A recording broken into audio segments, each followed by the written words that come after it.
प्रेमी सज्जनों तथा आर्य बंधुओं, आप लोगों ने देखा आज बहुत वर्षों से ईसाई और बौद्धिस्ट लोग मेरे खरीदने पर तुले हुए हैं और उसमें क्या क्या बातें हुई हैं, क्या क्या लिख करके दिया है, सारा लिखित प्रमाण है। और उस प्रमाण के साथ मैं आप लोगों के सामने प्रस्तुत किया हूँ कि उन्होंने क्या लिखा, क्या जवाब मैं दिया हूँ, आदि आदि आदि आदि आदि आदि।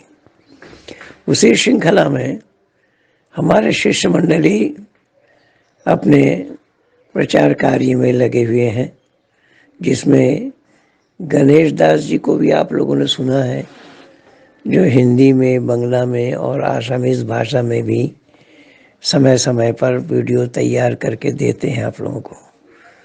अभी जो ईसाई मुझे सभी लिख करके ऑफ़र दिया था, जो ईसाई पादरी जो मुझे लिख करके बताया था, जिस पर मैंने वीडियो बनाया है, उसी का ही फ़ोन नंबर दिया था गणेश जी को, संदीपन जी को भी। गणेश जी ने फ़ोन मिलाया तो वो उठाया नहीं, और गणेश जी ने उसी सामने रखकर एक छोटा सा क्लिप बना करके दिया है। बाइबल पर क्या क्या सवाल उठे हैं, क्या क्या सवाल उठाया जा सकता है, आदि आदि, जो आप लोगों के सामने प्रस्तुत है। इसको आप लोग ध्यान से सुनिए और चिंतन और विचार करिए कि सही अर्थों में इन लोगों के पास कोई जवाब है क्या, ये लोग मुकाबला कर सकते हैं क्या धर्म का। इसी तरीके से ये वीडियो अच्छी लगे तो ज़्यादा से ज़्यादा शेयर कीजिए, लाइक कीजिए, सब्सक्राइब कीजिए। आई कैन मिल दबाना न भूलना। धन्यवाद के साथ महेंद्र पालारी। नमस्ते सभी दोस्तों को, जितने भी हमारे सुनने वाले आर्य मित्र हैं या हिंदू है, क्रिश्चियन है, मुसलमान भाई भी है जो हमारे बातों को सुनते हैं, हमारी गुरुजी को भी सुनते हैं, सबको पहले धन्यवाद देता हूं मैं। दोस्तों, आप लोगों ने देखा कि एक पादरी जो 12 तारीख को गुरुजी से बात हो रही थी उनकी, तो उन्होंने फ्री में बाइबल भी देने की बात की, लेकिन बाइबल तो हमें फ्री में चाहिए नहीं, बाइबल तो हमारे पास हज़ारों है। बाद में गुरुजी ने हमें नंबर भी दिया था, उनको मैंने कॉल भी लगाया, लेकिन वो मेरे कॉल रिसीव किया नहीं उन्होंने बोल रहा था कि पंडित जी, गुरुजी हीरा है। जी हाँ, ये तो है, लेकिन ख़रीदने की भी बहुत बार कोशिश की। आप लोगों ने देखा होगा कि जो कोहिनूर है, एक हीरा आता है मार्केट में, बहुत कॉस्टली है उसका नाम भी जैसा है, उसका दाम भी वैसा ही है, कोहिनूर है। उसको हर कोई ख़रीद नहीं सकता। इसके लिए तो तर्क करना होगा। इसके लिए तर्क से अगर जीत लोगे तो हम तुम्हारे हो जाएंगे। यही चैलेंज हमारे गुरुजी की भी रहे, हमने भी यही चैलेंज दे रखा है। जो भी हो, 3 भाषाओं में मैंने वीडियो दे रखा है, आज तक आप लोगों ने सुना होगा, चाहे बांग्ला में हो, असमीज़ में हो या हिंदी में हो। मेरी हर बात ईसाईयत के ऊपर ज़्यादा रहा, क्योंकि बाइबल जो बिना सिर पैर की बातें हैं वो सिखाती है। सच्चाई को धारण करना और असत्य को छोड़ना ये इंसान का काम है, ये किसी ईसाई का काम तो हो नहीं सकता। क्योंकि दोस्तों, आप लोगों ने देखा होगा मैथ्यू 1 अध्याय 18-23 वचन से लेके लिखा है कि मरियम की मंगनी हो गई जोसेफ के साथ, और पवित्र आत्मा के द्वारा मरियम गर्भवती भी हो गई। और ये देख के उसकी जिसके साथ उसकी एंगेजमेंट हुई थी, जोसेफ ने उसको त्यागना चाहा था कि मैं उसका त्याग करता हूँ, मुझे ज़रूरत नहीं है। बाद में यहोवा ने ख्वाब दिखाया कि मरियम को मत त्यागो, मरियम पवित्र आत्मा के द्वारा गर्भवती हो गई। अभी बताइए भाई, ये कौन सा साइंस, कौन सा विज्ञान, कौन सा मानव समाज की ये बातें हैं कि बिना पुरुषों से एक महिला अगर गर्भवती हो जाए तो कौन समाज इसको स्वीकार करेगा। लेकिन ईसाई लोग तो भाई, आप लोग यही मान के खुश है। क्यों भाई, उस सृष्टि में क्या कोई पुरुष नहीं थे क्या? कोई पुरुष नहीं थे इस सृष्टि में जो मरियम ऐसे ही गर्भवती हो गई? कैसे हुआ?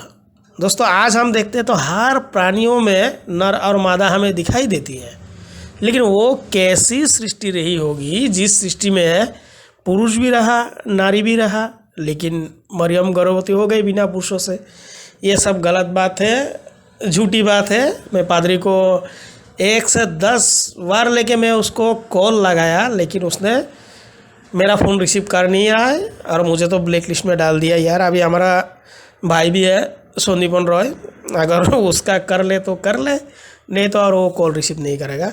तो मैं ये कहना चाहता हूँ जितने भी ईसाई भाई हैं जो हमारे भारत के हैं, अगर मेरी बातों को आप लोग ध्यान से सुनेंगे तो आपके पूर्वज आर्य ही थे, आपके पूर्वज आर्य ही थे, सत्य को मानने वाले थे, सत्य सनातन धर्म में ही थे।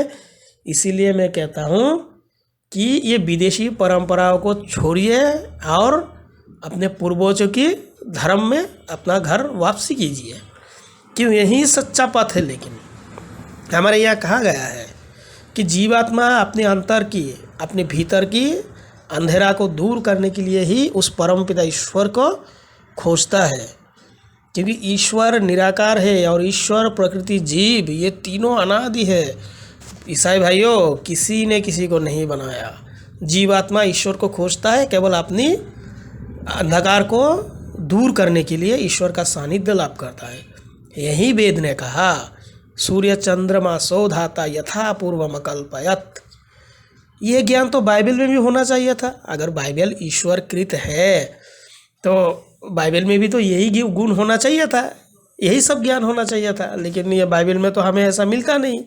बाइबल में केवल बोल दिया है कि आदि में परमेश्वर ने आकाश और पृथ्वी सृष्टि की, पृथ्वी बेडौल और सुनसान पड़ी थी तथा गहराई पर अंधेरा था और गहरे जल के ऊपर परमात्मा का आत्मा मंडरा रहा था। लेकिन उसमें तो हमारे दयानंद सरस्वती की जो सत्यार्थ प्रकाश जो किताब है उसमें तो ऋषिवर ने सवाल उठाया कि अगर परमेश्वर का आत्मा जल के ऊपर मंडरा रहा था तो उस समय परमेश्वर का बॉडी कहाँ था, परमेश्वर कहाँ था। ये सब जो बिना सिर पैर की बातें हैं, ये सृष्टि उत्पत्ति से बिल्कुल तालमेल कुछ भी नहीं है इस बाइबल का। इसीलिए हम कहते हैं पैसों से सब कुछ खरीद सकते हो, लेकिन पैसों से तुम लोग कभी सच्चाई को, तर्क को खरीद नहीं सकते, क्योंकि हमारे अंदर में आज जो तर्क भर दिया है या हम सच्चाई को जान चुके हैं। हमारे जितने भी दोस्त हैं, जो भी हमारे साथ जुड़े हुए हैं, जितने भी हमारे भाई हैं, एक को भी पैसा से खरीदना संभव नहीं है, एक को भी पैसा से खरीदना संभव नहीं है, क्योंकि हम तर्क करेंगे ही। तर्क से जीतोगे तो हम तुम्हारे हो जाएंगे। इसके लिए तो बहुत पहले जब हम थे नहीं तब से हमारे गुरुजी ने ये चैलेंज देते आए हैं। बाद में हम लोगों को भी सिखाया उन्होंने कि ऐसा ऐसी बात है, ऐसा बोलो, तो हम लोगों ने भी बोलना शुरू किया।